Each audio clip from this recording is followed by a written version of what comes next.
Well, hello everyone and welcome to today's GP Strategies webinar. My name is Kayla Rotz, Marketing Manager for GP Strategies, and I am very happy to be your host for today's event. If you've joined us before, we are glad to have you back, and if this is your first webinar with us, well, a big welcome goes out to you. I would like to introduce you to our presenters today. We have Leah Clark, who will be leading the discussion. Leah leads leadership strategy and planning for GP Strategies. She works directly with our clients to understand their leadership and engagement challenges and consults with them on creative solutions. She's also a very active thought leader, and her work can be found on our blog, podcast, and several industry publications. I'd also like to welcome Jody Jensen. She's the Talent Development Leader for Transamerica. She's responsible for learning and organizational development for over 8,000 employees. And besides facilitating, consulting, and being a thought leader throughout the organization, Jody and her team design, manage, and support the learning experience through their internal learning management system, where they continue to lead the evolution of learning through non-traditional ways. Next up is Dan Mitchell. He's the global global learning leader for Marsh. He's based in New York City, and prior to his role, he was the talent, learning, and diversity leader for Asia and Pacific. He was based first in Singapore and later in Taipei, Taiwan. He's also the U.S. Marine Corps veteran, an avid triathlete, a bibliophile, and a lover of everything ever written by Haruki Murakami. So Dan, Jody, and Leah, I welcome you. Thank you for joining us. Thank you.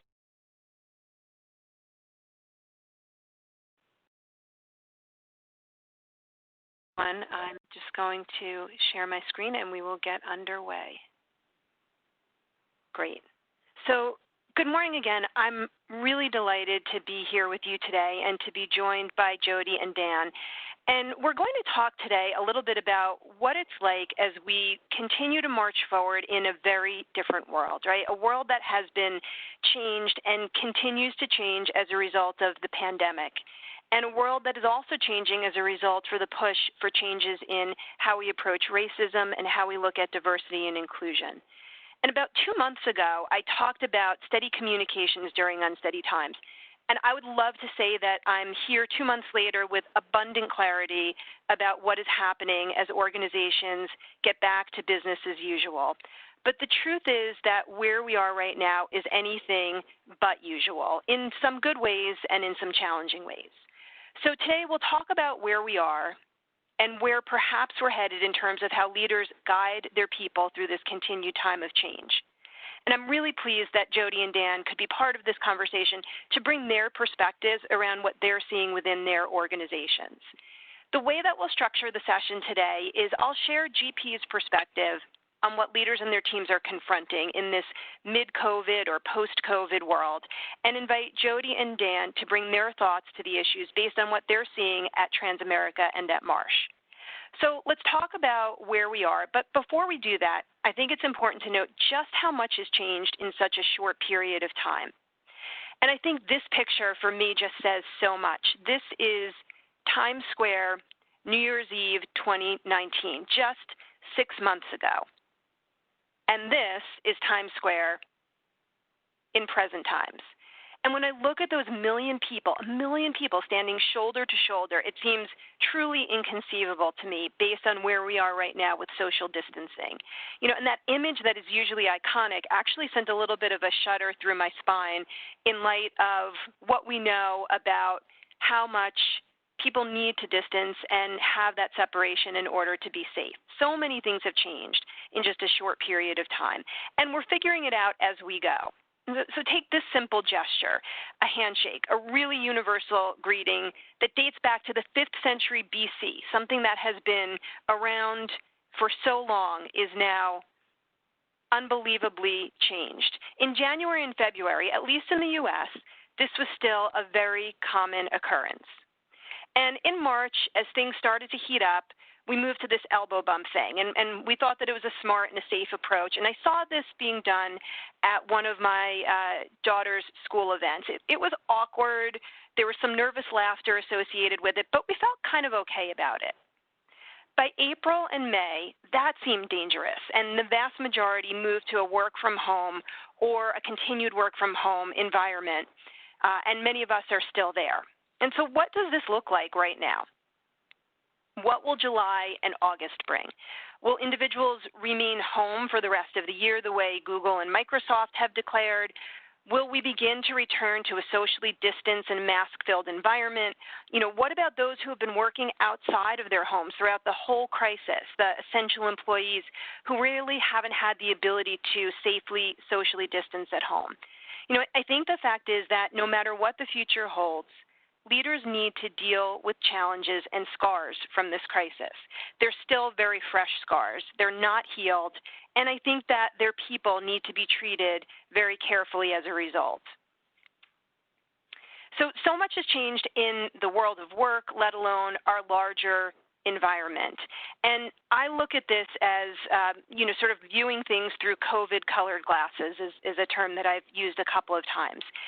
And it's because of these dramatic changes that our leaders really need to shift their style and their approach. So it's not just that handshake that has changed. We're really defining so much of how we work and how we live. And I think it's important to step back, as I'm hopefully doing with you right now, and absorb that for just a moment. And think about that. What has changed for us, for ourselves as leaders, and for the people that we lead? And in some ways, I've heard some of my colleagues refer to this event, so many of the events, as a report card on leadership.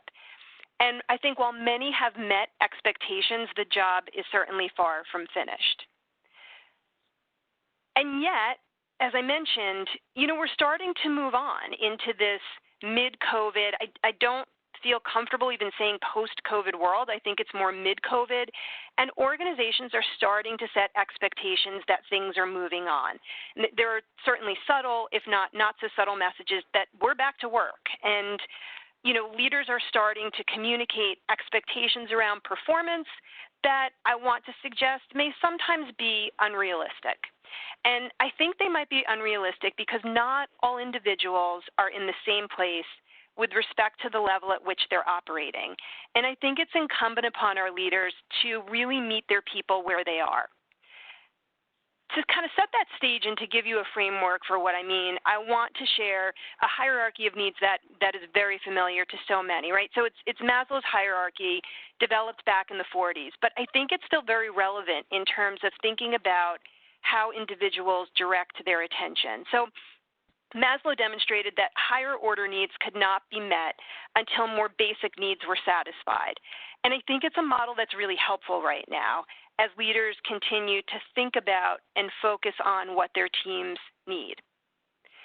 It's important for leaders to think about the mind space being occupied by those lower level, more fundamental, more deficiency needs, because until those needs are fully met, I think there's less mind share for people to go above and beyond in the way that maybe we expect them to.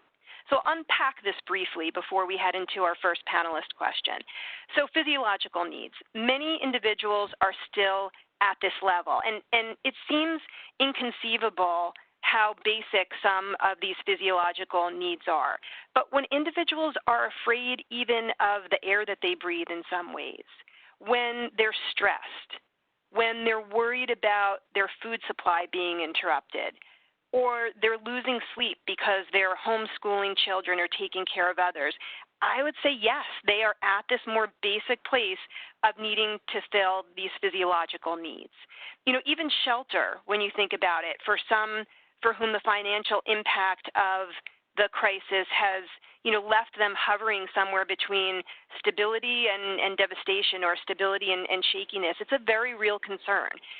I think it's also important to think about these physiological needs as it relates to some individuals who are maybe less privileged. I know in the New York area, when schools were going to be stopped as a result of COVID, there were very real conversations happening around how we could continue to supply nutritious meals to children or to families for whom school was the only source of perhaps a solid meal that they had during the day. So you might think, well, gosh, we're beyond physiological needs, Leah. This is not something that people are concerned with. I think a lot of attention has been directed to these more basic needs. And then, of course, safety needs. So even if those physiological needs are met, safety needs have certainly spiked as a result of the crisis. Personal security. How and when and where do I wear a mask? Do I need to wear gloves? Am I wiping down my groceries? How long is social distancing going to be in place? How can I keep my children safe as they return to school? Something I know my colleagues and I have been talking a lot about. Do you feel comfortable putting them in camp, or, is it better to keep them home, and what are the ramifications of that? Certainly safety needs with respect to employment and those historic jobless claims that are, certainly with conditions likened to the Great Depression. It's a very real fact that many are operating at this level. Furloughs are a reality, and people are a little bit in limbo with respect to their financial future. And then certainly love and belonging. I think so much has shifted here in terms of how we connect with others. For a while, families were certainly quarantined in more of a nuclear family, at least in my area. That means being separated from grandparents and siblings and cousins. That contact that you had with your extended family is shifted, and I think people are maybe coming out of this, but certainly for a while, really craving that social interaction and that physical connection with others. I think psychological safety is also an important thing to note here, and we'll jump into that a little bit later as well. How were employees feeling about their own safety, and how some were treated as essential, some were not, who gets furloughed, who's still working? What does this mean about the messages we're sending about the equality with which our employees' lives are valued? When some are essential and need to go in, thereby not being distanced, others are back at the office. Are they non-essential, and what does that say about them? So I think there are complicated issues to certainly unpack. And I think with respect to the love and belonging, there are still certainly psychological impacts that are yet to be felt, and that leaders and others will need to be mindful of or cognizant of as we move forward. So what does this mean for the top of the pyramid? For self-esteem, for self-actualization, I don't think that people will be operating consistently at these levels for some time. So that's not to say that as leaders or as organizations we shouldn't strive for this, or that your people aren't working hard. I think we've heard so many stories about people going above and beyond to deliver for their customers and seeing their jobs as something purposeful or connected to a larger shared purpose. And when we're touching on those stories, we're touching on elements of esteem and certainly self-actualization. So I'm not suggesting that they won't be touching these levels. I'm just simply suggesting that the mind share and where your people are may still be in some of these more basic needs, and recognition of that is incredibly important. And so as we think about where people are and how they're dealing with these different challenges, I wanted to open up for Jody and Dan to answer this question. As you consider your broader employee base, and as you think about their needs, how do you notice they're feeling about an in-person return to work? What stressors are you seeing or hearing about? Would love to get your perspective from Marsh and Transamerica.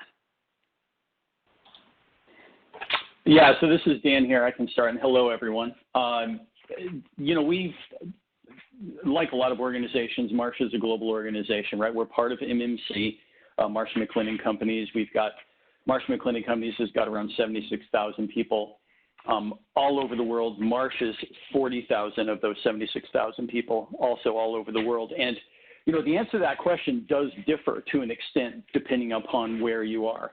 It's certainly, the responses on a recent pulse survey that we did actually differed for, a number of places who had come out of their, I guess you could say, the first wave of coronavirus a lot sooner than what we're experiencing here in the United States. And their head was in a different place with regard to their perception of, safety of going back to the office. And indeed, going back into May, actually, and into June, there were some offices that were already, bringing in colleagues at, different amounts of colleagues on different days at different times. There was a staggered kind of approach to bringing people in so that, social distance could be maintained, which was a standard that we actually put in place to say, regardless of how things look on the ground, this is ultimately what we want to do in order to maintain a consistent, almost definition of how we see the importance of colleague safety throughout this whole process. But yeah, I would say that, people are in a lot of different places right now. And I think that one of the things that I was happy about insofar as the direction that our organization took and the leadership took was to say, you know what, regardless of where you are right now, we're not going to design a process here of returning to the office that is going to, let's say, appeal to the average colleague. What we're going to do is we're going to build a process that is really going to speak to the needs of the colleagues who are most concerned, most at risk, dealing with situations that put the most constraints on their ability to return to the office. And then based on that, what we're going to do is we're going to provide information and resources to colleagues and managers to help, make that transition as easy and manageable as possible. It's going to be a low friction process where we're not going to be demanding that anyone go back to the office. So there wasn't like a call to action to say, these colleagues will return at this time, nothing like that.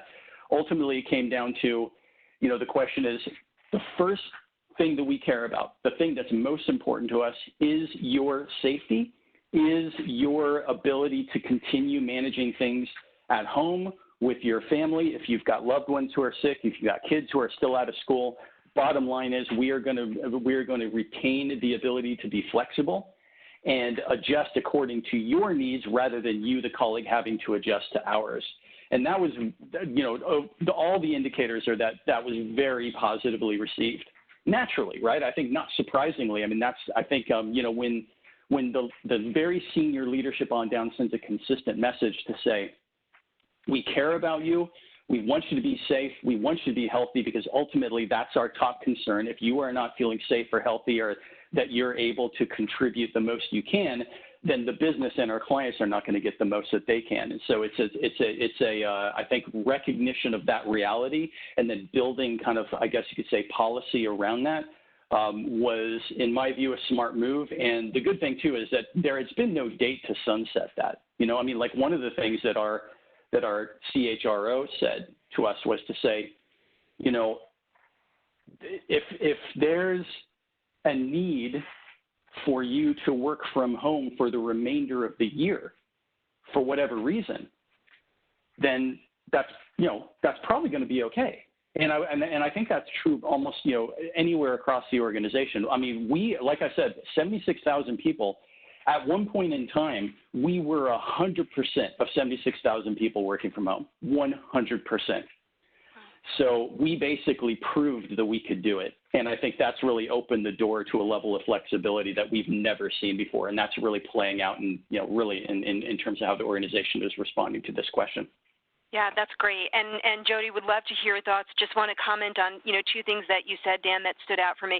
First of all, I love the idea of a low friction transition, right? And speaking to those colleagues who are most at risk. So I think that was a really sensitive and smart approach. And then also, the leadership expert in me loves the consistent message, from your senior leaders, backed up by the actions that it sounds like really pay off that messaging. So two things that stood out for me, and appreciate you sharing that. That's very, very helpful. Jody, wondering if you could share the perspective from Transamerica. Yeah, so Transamerica, we are a global company. The Transamerica business unit is the U.S.-based segment of Aegon. We have about 6,500 employees in the U.S., and it's very interesting because we were actually going to a model that was all of our employees are going to work in a core location in an office setting. We were really moving towards that structure. The mindset really has changed, and it's been interesting. We, like many other companies, we moved really quickly to move all of our employees to work from home. We're seeing that we have that technology that is helping us, do that work and keep the service to our clients up to par with the technology. And our productivity levels also are good. So we're really looking at what do we want to do long term.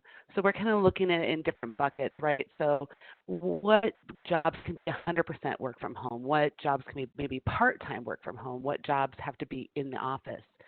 But all along, always thinking about employee safety in making everyone feel safe and secure.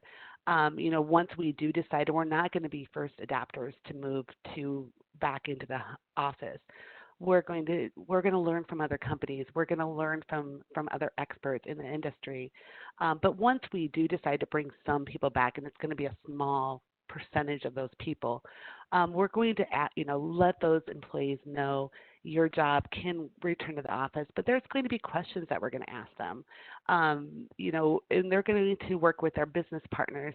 I think the stressors are those employees who still have children at home and they don't feel safe to take them to daycare. Maybe they have underlying conditions, or maybe they take care of someone who has underlying conditions.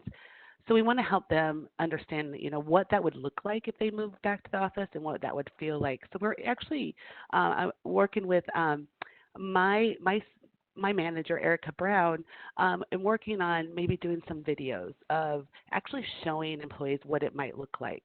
But Transamerica is doing everything possible to help with that employee safety and try to eliminate that stress. That's great. I do find it fascinating, and you and I have talked about this, that move to in the office was immediately redirected, right, to a work-from-home environment, and how quickly you were able to shift to that and not miss a beat. So that's just fascinating to me that you were headed in the one direction, and then, certainly with the uncertainty and the pandemic and all that's caused, it significantly altered that plan. And it sounds like you, as other organizations have done, have been able to adjust without, again, missing a beat. So thanks for that. I'd like to kind of keep moving forward. Some really good tips and I think guidance and advice that Jody and Dan are sharing. Hopefully some of our attendees on the phone are taking some notes or formulating some questions, because I think it's incredibly valuable to get the perspective from the front line, so to speak, from Dan and Jody. So more questions, hopefully, as we move forward. I wanted to just transition, and it sounds like, based on what you've both shared, there is an acknowledgement that your employees are going to be operating at different levels for a long period of time. And I heard in your comments certainly a desire to meet people where they are, and an acknowledgement that they will be focused on more foundational needs or deficiency needs. And, look, when they are focused on their needs, there is perhaps less mental space to give to the organization. I think as I was preparing for this and considering what has changed in my life, one of the things that touched me during this tragedy, and it was a small moment in time, but it was an Instagram post that I saw from one of my 13-year-old daughter's classmates. And she had a photo posted of herself from about 7 years ago, so when she was 6. And she captioned it, "When times were simpler." And for some reason, despite, the many, many things that I've read and seen and heard, that moment sort of broke my heart, because it made me realize that regardless of where you are socioeconomically or geographically or what your age is, there is this sense of loss that's been very hard for people to deal with. We're mourning a lost way of life. And so again, that expectation of return to business as usual is unrealistic, right? And that's why we're here. We're talking a little bit about what business as unusual is really bringing to our leaders and to our people. So I wanted to just offer this idea and this thought that, I hear a lot of people saying the new normal. And for me, that feels a little bit trite. It just doesn't land right with me. I do believe that there will be certainly a bouncing back from the challenges that employees and organizations are facing. So even in the stories that you read in the press about how individuals are overcoming adversity and finding new and different ways to reach their clients or connect with their employees or accomplish their goals, that sense of resiliency is there. But I think there's going to be a tentativeness in that bouncing back because of the fact that this situation is so unprecedented and no one knows, right? We don't know if there will be another wave. we don't know what elements of our life have changed temporarily or permanently. There's uncertainty about employment and a vaccine and about what companies will survive. So I wanted to offer this idea that it's really a time for what I would call cautious resilience. So that strength to bounce back from challenges, but a real recognition about the fragility of human life and the interdependence that we have on each other as human beings. And again, I think it's this cautious resiliency that we want to anticipate from our people and not push them too far too fast. And so what I'd love to get your thoughts around, Jody and Dan, as we shift a little bit here is, how can leaders approach their people in a way that will give them the confidence that they need to move forward, but also acknowledge that movement, it'll be far from full steam ahead for quite some time. And so, the fragility, again, of this moment and this movement forward, I think how leaders handle it will make the difference between, whether their people have confidence in them or whether they have doubt, whether they're motivated or disengaged. And so I'd like you to think about, please, and answer for those of us on the phone, as we consider this cautious resiliency, but this desire to move ahead, what do you think your people need from their leaders right now? What do you think that your people need from their leaders? And I guess, Jody, maybe since Dan started the last one off, I'd love for you to share what you're thinking in terms of what people need from their leaders. Yeah, I think as a manager myself, I found that not everyone, and we all know this, but not everyone is in the same boat, right? So I think really listening to each person as an individual and where they're at in their own situation, what they're dealing with, whether that is children at home or whether that's that they have to take care of someone at home. So really understanding each individual situation and making sure you're really listening to that individual and, having that flexibility as a leader, having that flexibility, but still having that set expectation. So having those conversations, making sure that we are a little bit more flexible now and we are a lot more, we give each other a lot of grace right now. But also, maintaining that roadmap of what's expected, but with that understanding and that emotional intelligence of empathy and flexibility. But I think I've learned this so much with my own team is making sure you're talking to everybody individually and understanding what they need from you as a leader. Mm-hmm. I wonder if I could just probe a little bit, when you say listening, flexibility, but still setting expectations. Have those expectations shifted? Have their goals been modified in any way? Or is it, perhaps more about the path that they take to achieve those goals? Just wondering if you could share a little bit more about that. Yeah, we're with the goals and the expectations. We're making sure that we are actually looking at the time frame that we had set and being a little bit more flexible with that time frame. But still talking to them on checking in with them on a regular basis to make sure they're on track with goals and just really making sure that we're aware of their situation and how can we help them with any roadblocks or any initiatives that they need help with, and coming together as a team really and supporting each other to make sure we have those goals set and those expectations set, but giving it a little bit more grace, I think. That's great. My daughter's name is Grace, so that's a word I'm always happy to hear somebody share, and great guidance. So thank you for that. Dan, would love to hear your thoughts. Yeah, the ultimate measure of how a leader is doing is how the leader's team is doing. That's it. If the team is doing well, is performing well, is, all things considered, of course, how we define well is an interesting question because, it's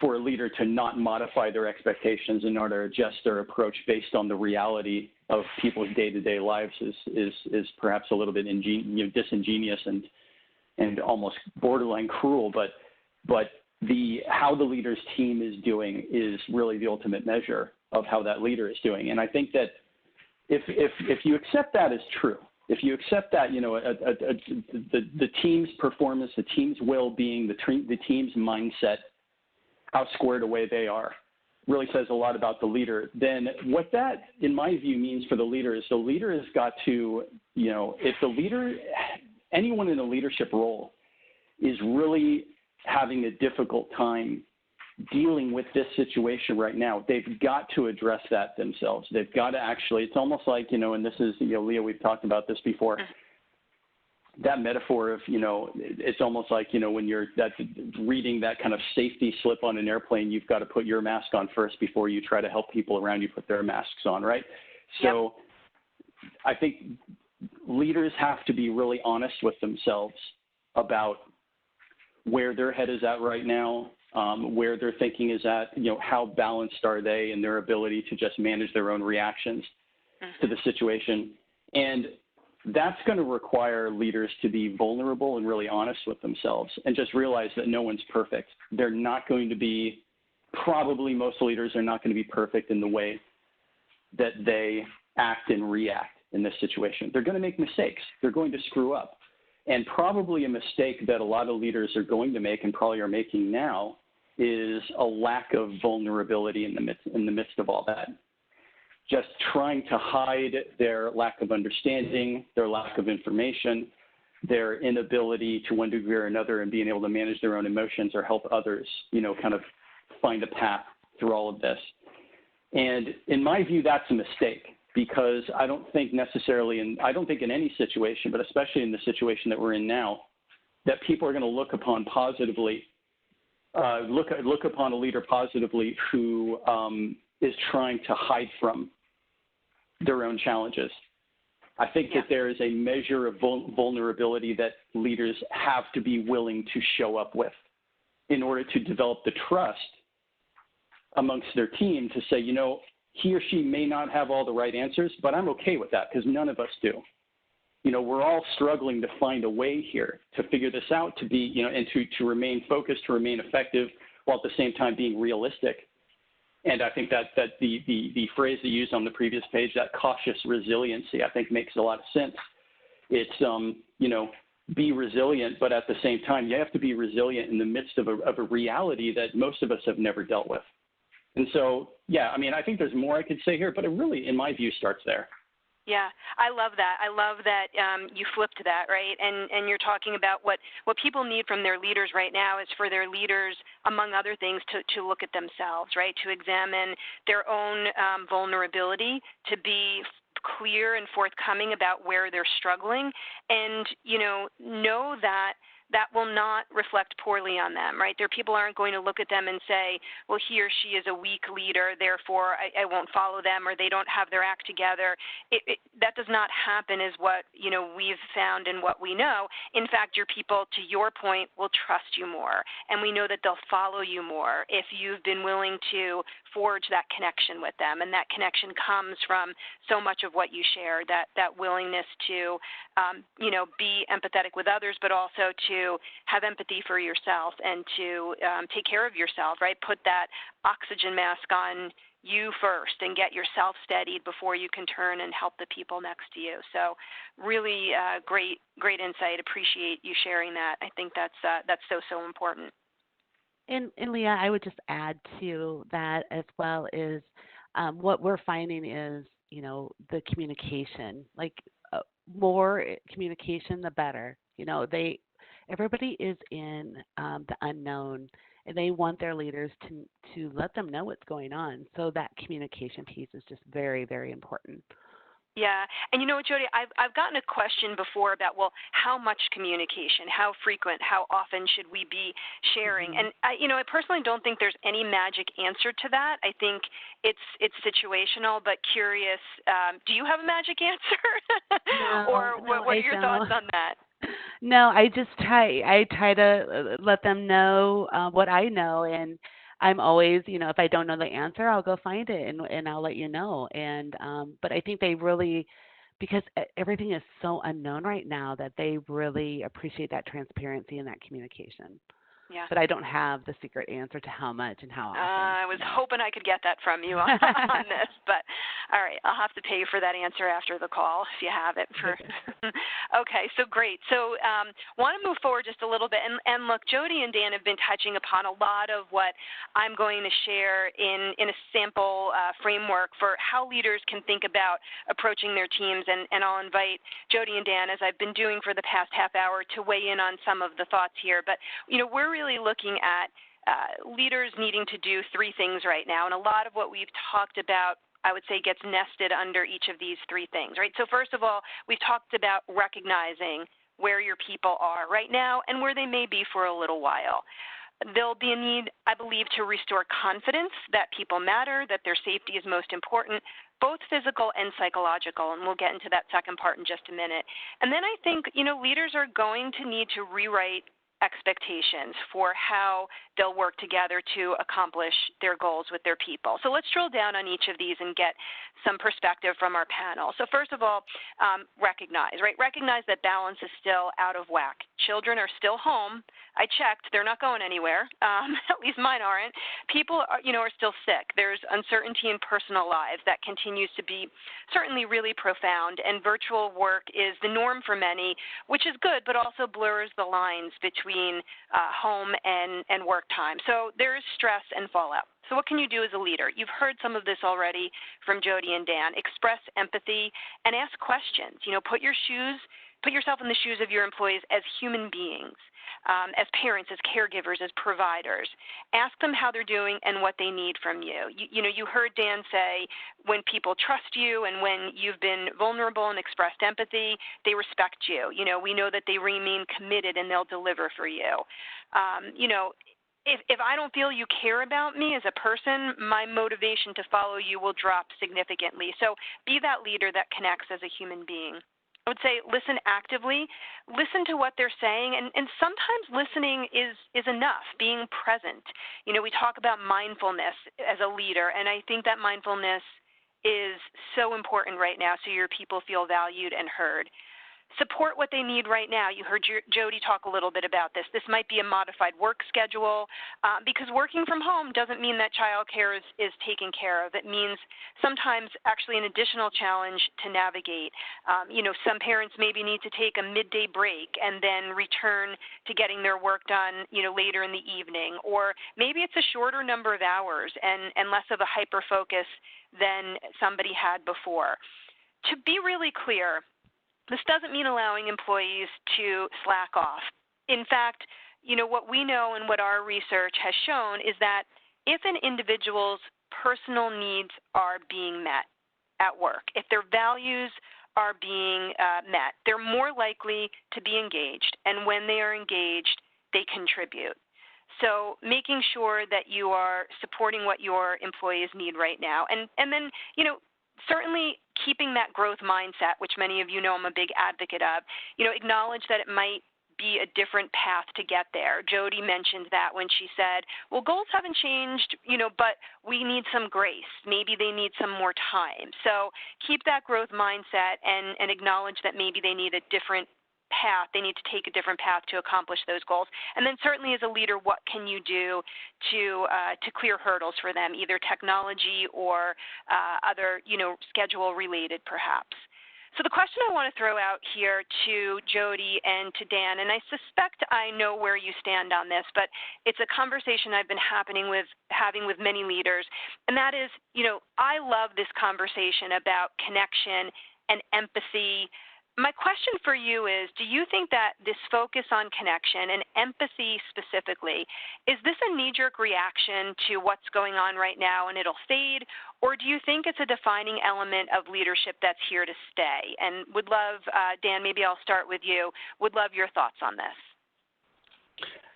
I think empathy, and I'm going to talk in a moment about a little bit about the definition of the word. But before I get to that, I think empathy, way before any of us or any researchers who do research on leadership and leadership development, any authors who have written about this, way before any of this was like documented in any scholastic way, empathy has always been a key component of good leadership. I mean, you go back in history, you read the examples of great leadership, truly great leadership that stood the test of time, that was there, regardless of whether, to what extent the situation, just immediate situation demanded it, and how people actually responded to leaders. There was always that connection that they were able to create and maintain with people. That's been called different things. The word we use now, I think, to define that is empathy.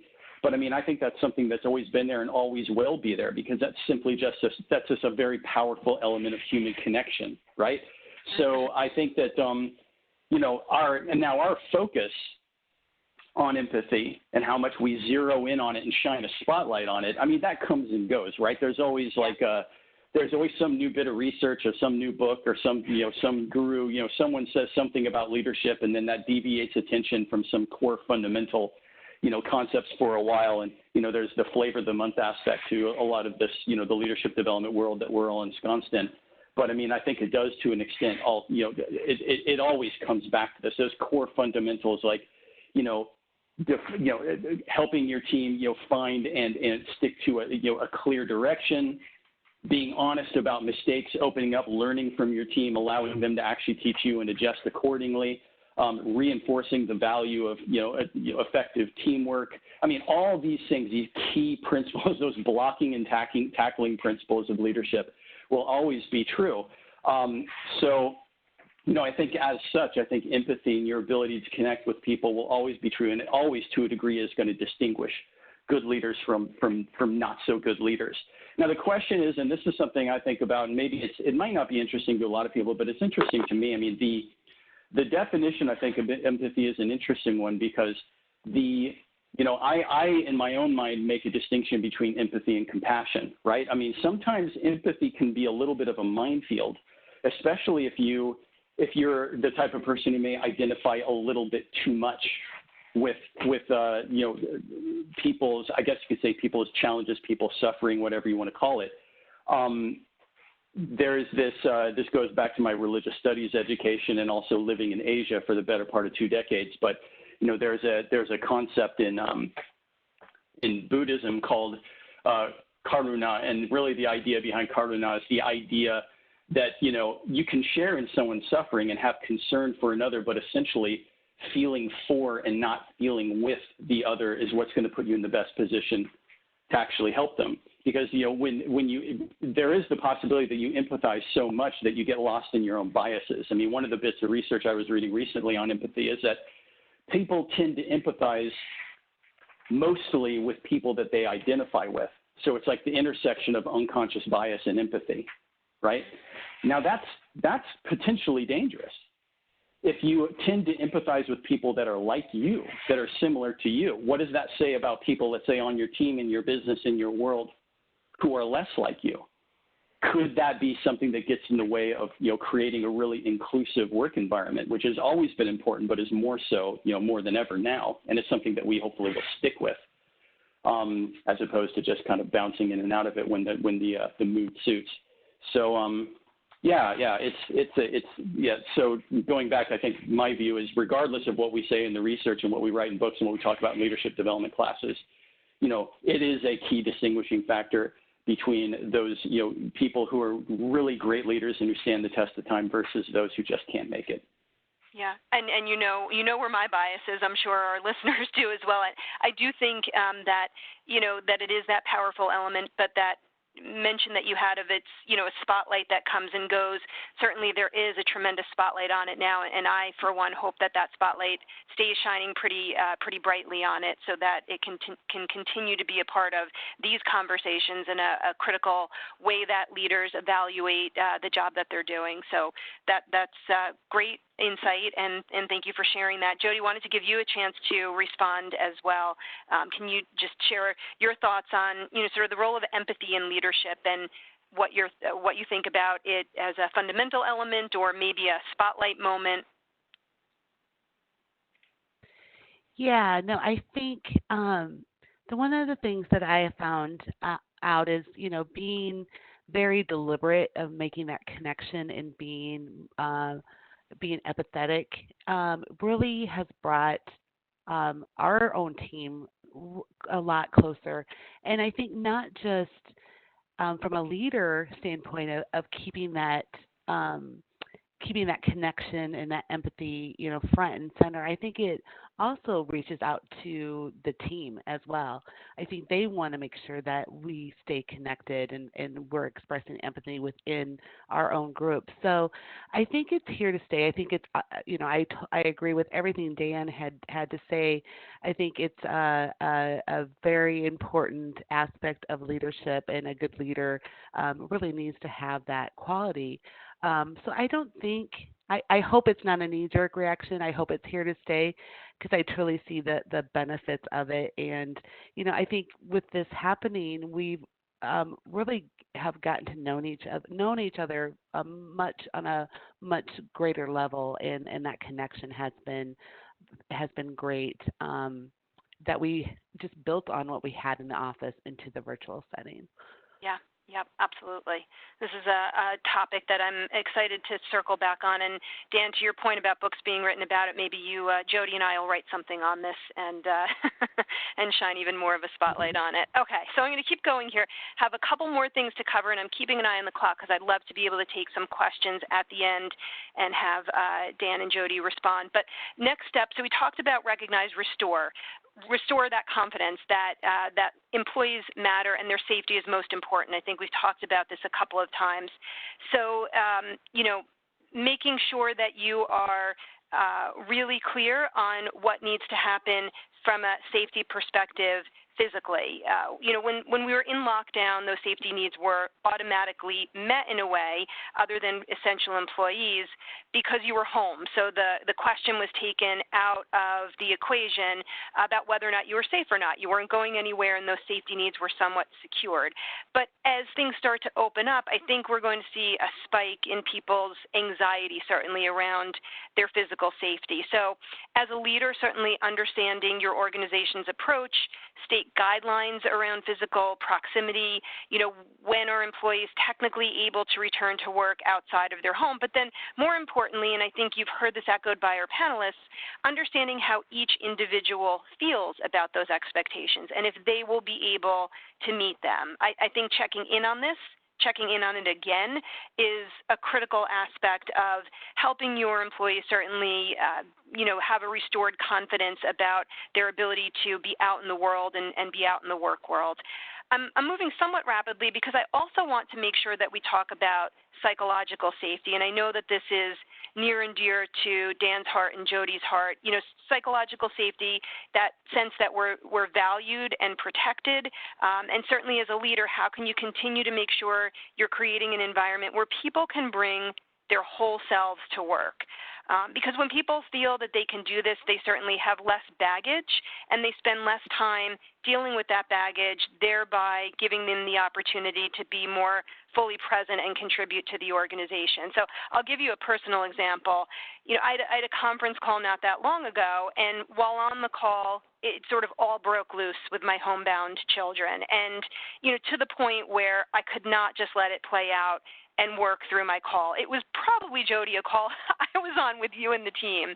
And so with the phone on mute, I dealt with that situation, but it was clear to my colleagues that some sort of insanity was going on. But, as a mom, I felt psychologically safe enough to bring this part of me to my work. I really didn't have a choice, but because I was with people who I felt I had this psychologically safe space, I didn't have to spend as much time covering the situation. I could deal with it and then return with greater focus. And there was certainly kindness and grace in the part of my colleagues in allowing me to deal with that situation. But, right now our homes are being entered by colleagues and clients, and there is this increased vulnerability about who we are as human beings and how we show up. So I think, not only addressing physical safety, but psychological safety in its many different forms is incredibly important. And so and I guess I'll cover the other elements and then open the question up to Dan and certainly to Jody. In addition to physical and psychological safety, to restore that confidence, you certainly want to, as a leader, demonstrate competence, right? Be clear on what you need your people to get done and talk about what might need to come off their plate. Maybe you need to reprioritize tasks that aren't mission critical. Again, as you get ready to bring employees back into physical locations, be really clear, be confident around your company's policies and procedures. And if you don't have a firm command of the process and guidance from your state or your organization, you can't convey confidence that you're well informed and will be able to support your people. To restore confidence, in addition to addressing safety issues and demonstrating competence, continue to build that connection. So we've talked about communicating empathy, authenticity, certainly building trust, reaching out to your people with greater frequency, keeping those one-on-ones in your team meetings. Really give them opportunities to talk about what they're experiencing and sharing and what you're going through as well.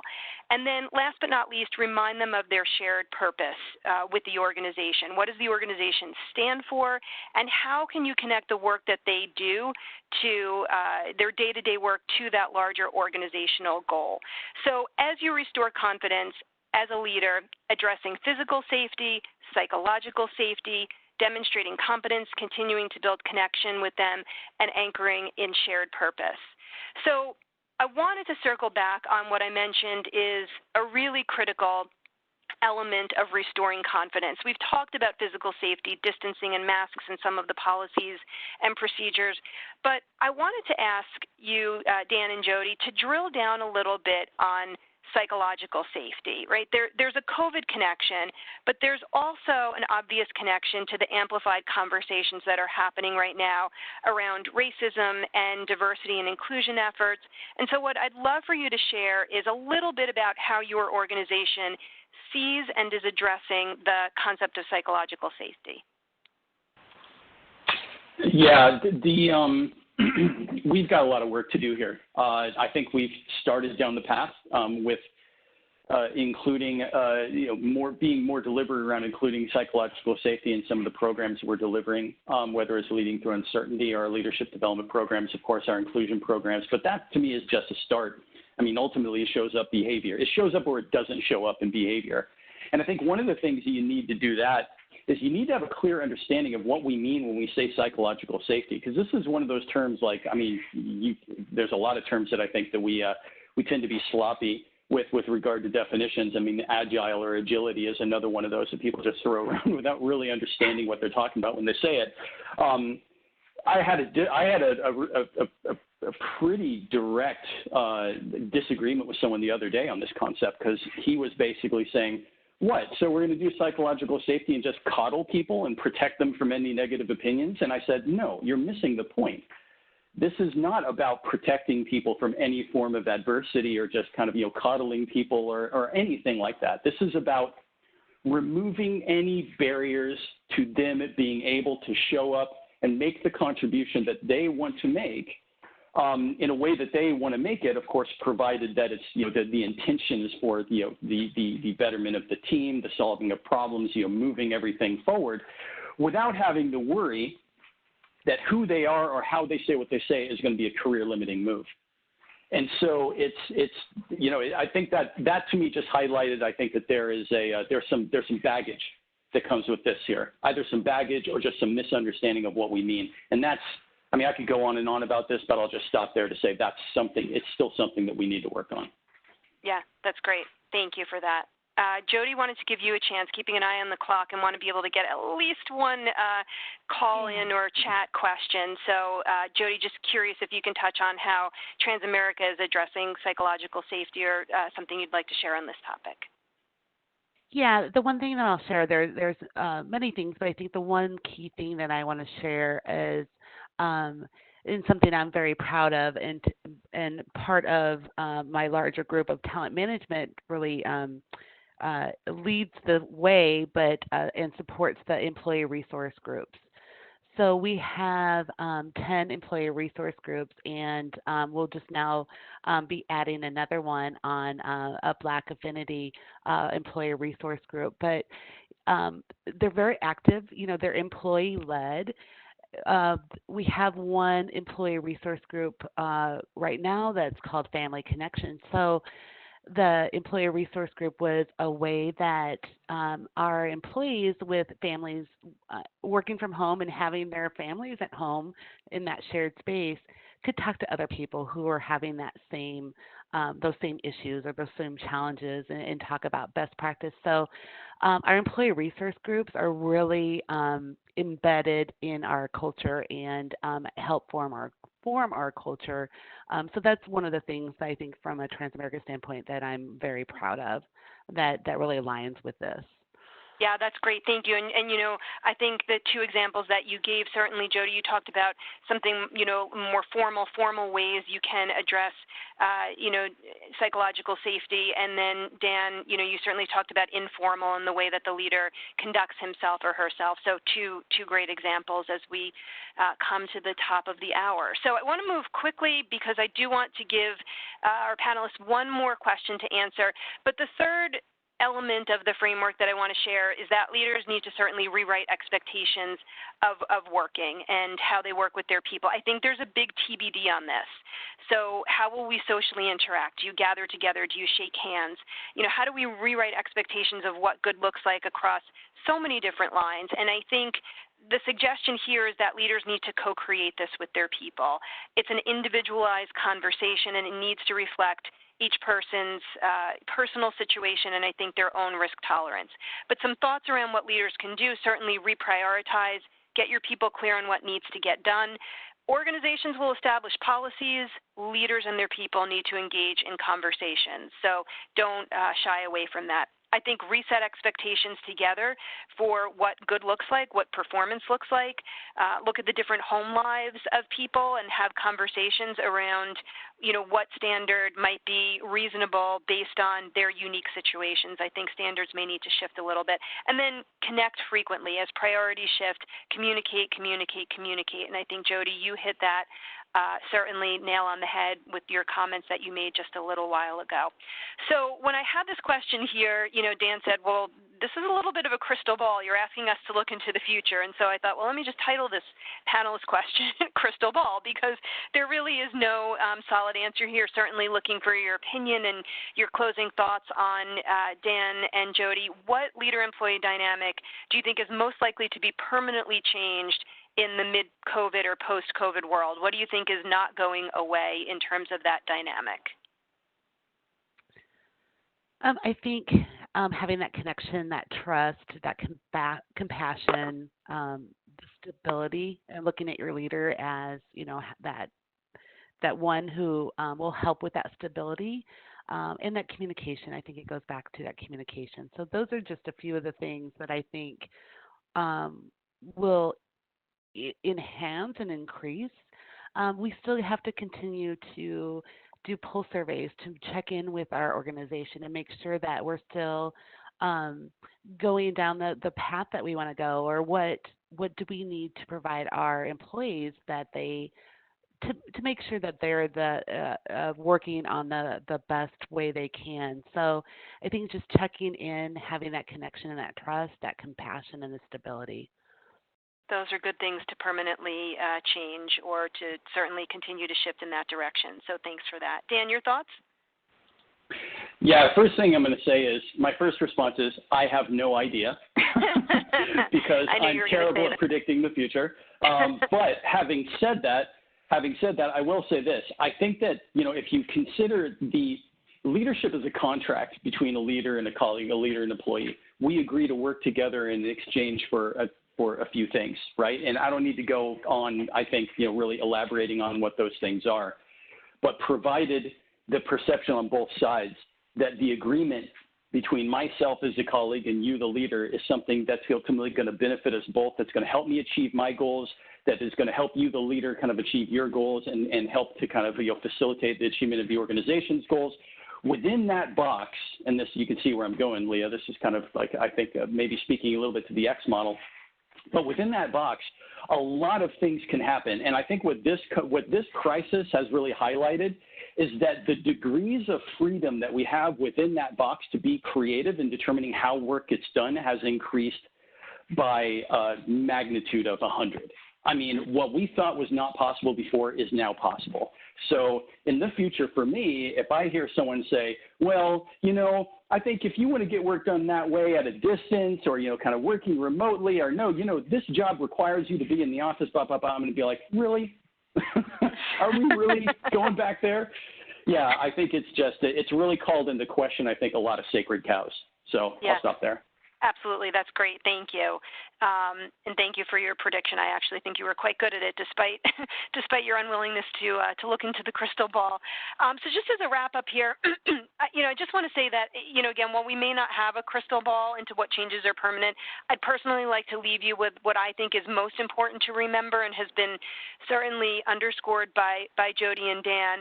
And that really recent events have highlighted, look, mask or no mask, virtual or in person, pandemic or no pandemic, leadership that's based on human connection will always be leadership that engages and inspires. So I thank Jody and Dan for joining me. I've been very honored to share this conversation with them. Kayla, we may be out of time. I'm not sure if we have the ability to take a question or two, so I'll turn it over to you and certainly go from there. Yes, thank you, Leah. Thank you, Jody, and thank you, Dan, for this great conversation. And thank you for everyone who participated. The chat field was full of a lot of great discussion during today. So we are over on time. If the three of you are able to stay on, there were a dozen or so questions. I don't think we can get through them all, but if we can do one or two, what I'm thinking we might do is I can address these with you guys, and potentially we can collaborate on a blog post that we can share with our attendees after the call to make sure we address everyone's questions. Yeah, I think that's great. I like that. We can coordinate on that blog post, and if you want to do a question or two now, I think that's fine too. Thank you. So I also want to remind everyone that the recording of today's session and the presentation from today will be sent to the email that you used when you registered. Also, I would like to, Lee, if you go ahead and flip it to that last slide, that way everybody has your contact information so they can get in touch with you after this. Yep, thank you, after the webinar.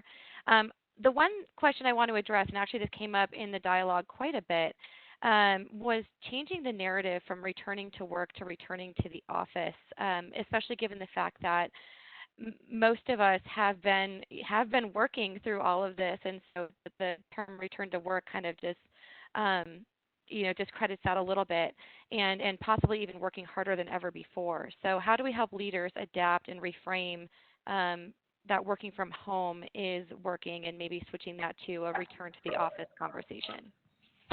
Just really quickly, this is Dan here. I would be blown away if any leader, at least in my organization, came back with disparaging remarks about anyone's ability to get work done from home. I'm sure there are people who struggle with it.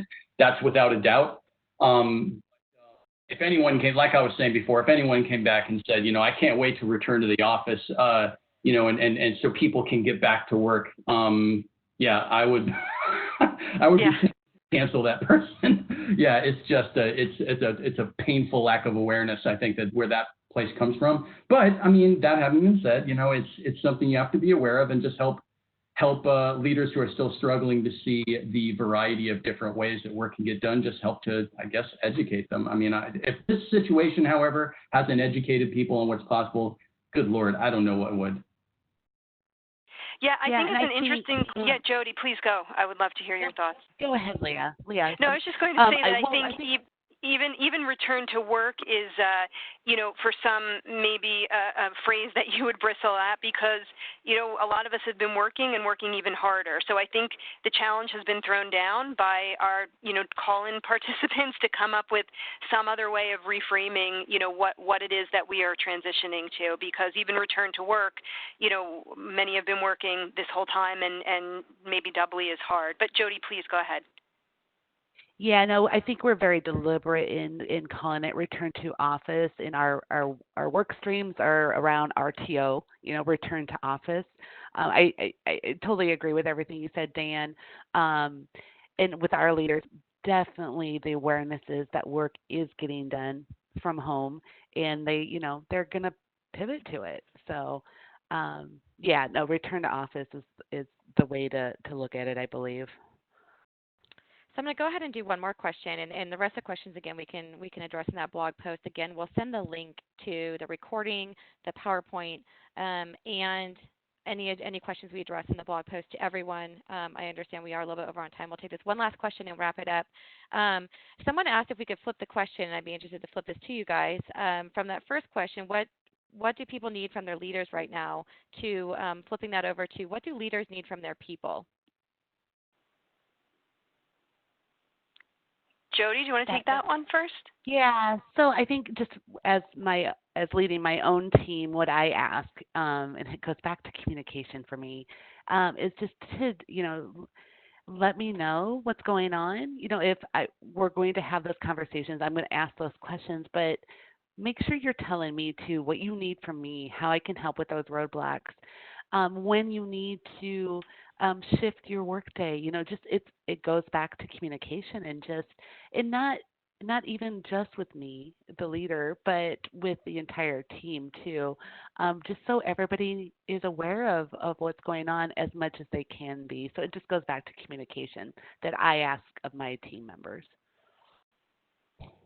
I think that's right. I mean, to me, it comes down to shared ownership. We have shared ownership for the results that we have committed to as a team. I mean, at the end of the day, we still have to deliver. And I can't do that alone. My team can't do that alone. We've got to work together as a team, and we've got to take full responsibility, full accountability for everything that's happening in our world. That means they've got to keep me accountable. I've got to keep them accountable. It's a partnership. And if we don't treat it that way, we're not going to be as effective as we're not going to be nearly as effective as we could be. Yeah, and I'll just wrap up and say, what I think it's the same thing that people need from their leaders, and some of the themes that you heard here today: empathy, grace, communication, and I think Dan did a great job of also articulating the need for leaders to take care of themselves first before they're in a position to help those they lead. And I did just, Kayla, want to acknowledge there are some really important questions that came up in the chat, certainly from Nikki and from Kelly and others. So we should do right by them and respond to those in that blog, because some really great dialogue in the chat and not enough time for sure. Absolutely, absolutely. So with that, we'll go ahead and wrap things up. I want a huge thank you to our speakers today, and thank you to everyone who attended for your time and attention. This was a great discussion. I do hope that you'll join us again for our future webinars. Our registration is available on our webinar page at gpstrategies.com, along with all of our past sessions. We record these and they live on our website for 12 months, so there's a lot of great dialogue that you can catch on there. I wish everyone a wonderful and productive rest of your day. Thank you. Thank you.